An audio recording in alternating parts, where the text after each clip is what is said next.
5 seconds.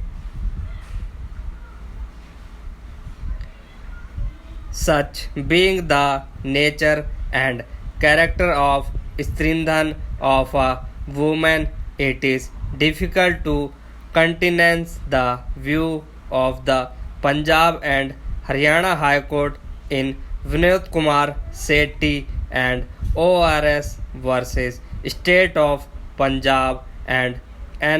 that the Strindhan property of a married woman becomes a joint property as soon as she enters her matrimonial home. We shall deal with this aspect of the matter a little later. We would first like to narrate the facts of the case to show how the complaint filed by the appellant was wrongly quashed by the High Court. The general allegations made in the complaint may be summarized as follow. First, AIR 1982 Punjab 372.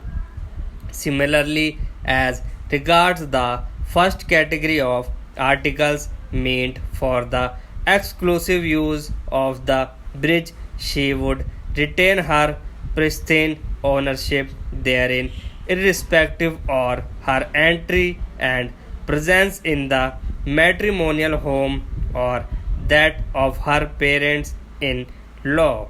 The High Court thus accepts the well established rule of Hindu law of Strindhan that the articles mentioned in category A are meant for the exclusive use of the bridge and are her personal property. Unfortunately, however, with regard to category, while discussing the question of the rights of the bridge to her exclusive property upon her enter in her matrimonial home, the High Court has wrongly applied what it had previously held with regard to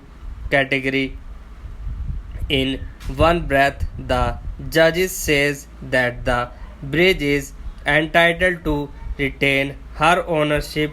irrespective of her entry and presence in the matrimonial home, and in the other they come to the conclusion that the moment a married woman enters her matrimonial home, all her properties, including her exclusive property, become a joint property by a fiction of being placed in the custody of her husband or his relations. While we agree with the first part of the categories as extracted above, we find it difficult to accept the other propositions adumbrated at a later stage of the judgment, which have been fully discussed by us.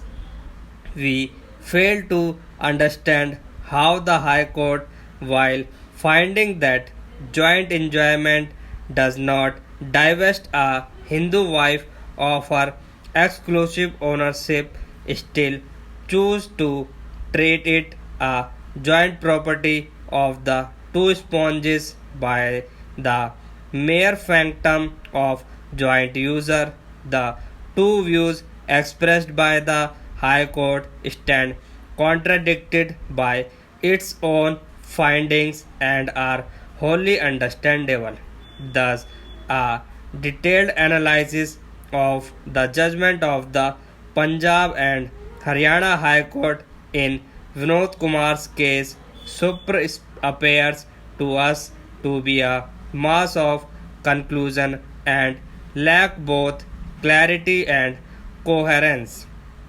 We are therefore unable to uphold or support the view of the High Court that upon entering the matrimonial home, the ownership of Srindhan property becomes joint with her husband or his relations to this extent. Therefore, we overrule this decision and hold that with regard to the Stindhan property of a married woman, even if it is placed in the custody of her husband or in laws, they would be deemed to be trustees and bound to return the same if and when demanded by her.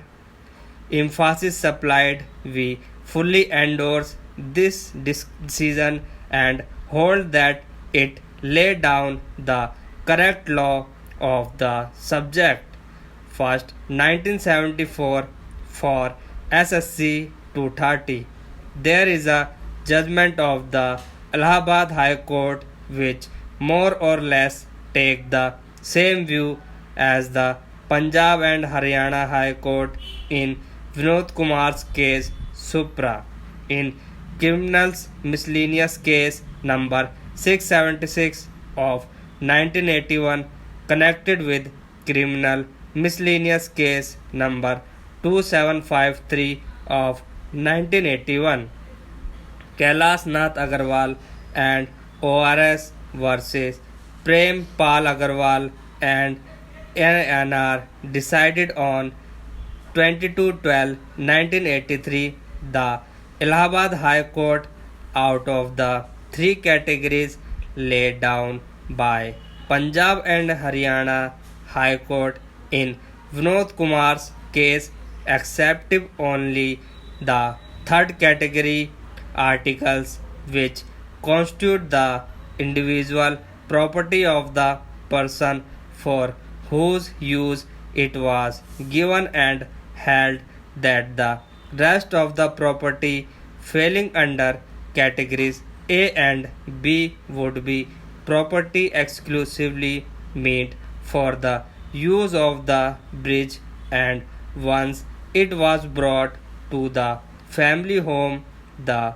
possession would be joint unless by an express written agreement there was an entrustment of the property of the bridge to other members of the family. The Allahabad High Court thus also accepts the concept of the property being a joint property in the matrimonial home. By and large, the decision toes the line of the view taken by the Punjab and Haryana High Court in Vinod Kumar's case. Furthermore, the High Court has gravely erred in holding that the property could only be claimed by filing a property constituted civil suit or in accordance with the provisions of the Dowry Prohibition Act or the Hindu Marriage Act, as the case may be. This proposition, in our opinion, is wholly incorrect as conceded even by the Punjab and Haryana High Court in Vinod Kumar case. Taking all the allegations made above by no stretch of imagination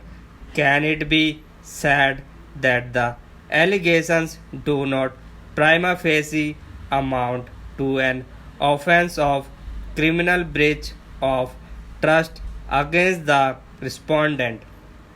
Thus, there can be no room for doubt that all the facts stated in the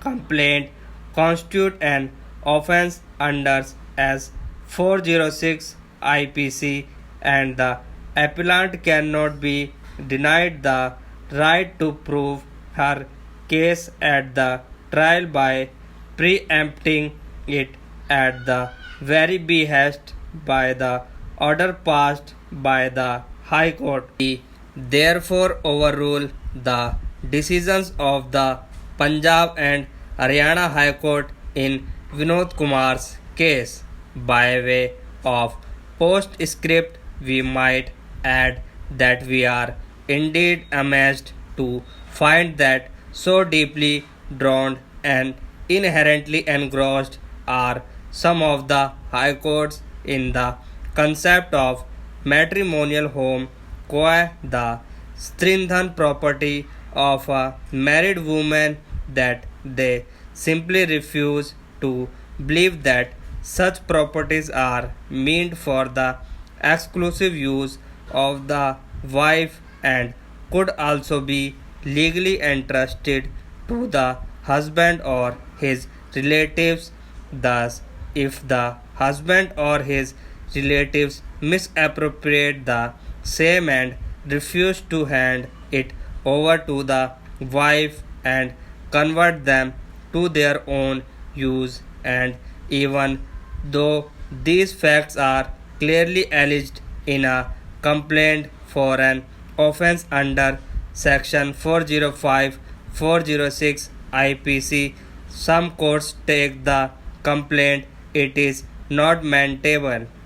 Thus, even when clear and specific allegations are made in the complaint that such properties were entrusted to the husband, they refuse to believe these hard facts and brush them aside on the ground that they are vague. The allegations of the complaint in this appeal and the appeal before the Allahabad and the Punjab and Haryana High Court show that it is not so, but is a pure figment of the High Court imagination, as a result of which the High Court completely shut their eyes to the fact that the husband could also be guilty under section 405 406 IPC